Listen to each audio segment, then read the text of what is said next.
اگر زمین اجارے پر لی گئی اور چند سال کی اجرت معین کر کے جتنی بھی اجرت بنتی ہے وہ پیشگی ادا کی گئی تو یہ درست ہے، اور اجرت ادا کرنے والے پر اس رقم کی زکوٰۃ دینا واجب نہیں ہے۔ اگر ایک آدمی نے دوسرے آدمی کی زکوٰۃ اس کی اجازت سے یا اس کے حکم سے ادا کر دی تو یہ زکوٰۃ ادا ہو جائے گی۔ اگر کسی ایک آدمی نے دوسرے آدمی کی زکوٰۃ بغیر اس کی اجازت کے دے دی تو یہ زکوٰۃ اس کی طرف سے ادا نہیں ہوگی، اور یہ زکوٰۃ دینے کے بعد اس کو بتایا گیا اور اس نے بعد میں اجازت بھی دے دی تب بھی اس کی طرف سے زکوٰۃ نہیں ہوگی، اور اسی طرح اس کو دوبارہ زکوٰۃ ادا کرنی ہوگی اپنی طرف سے۔ اور جو اس نے دوسرے کی طرف سے زکوٰۃ دی ہے، اب ان پیسوں کا وصول وہ اس آدمی سے نہیں کر سکتا، کیونکہ اس آدمی کا اس میں کوئی دخل ہی نہیں ہے، اس سے اجازت ہی نہیں لی، اس وجہ سے یہ پیسے اس سے وصول نہیں کر سکتا۔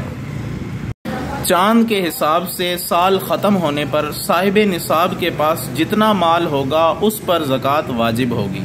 مثلا کسی صاحب نصاب آدمی کا سال یکم محرم کو شروع ہوتا ہے، تو اب اگلا سال جب یکم محرم آئے گا تو اس کے پاس جتنا مال ہوگا اس سب مال میں زکوٰۃ ادا کرنا اس پہ واجب ہوگی،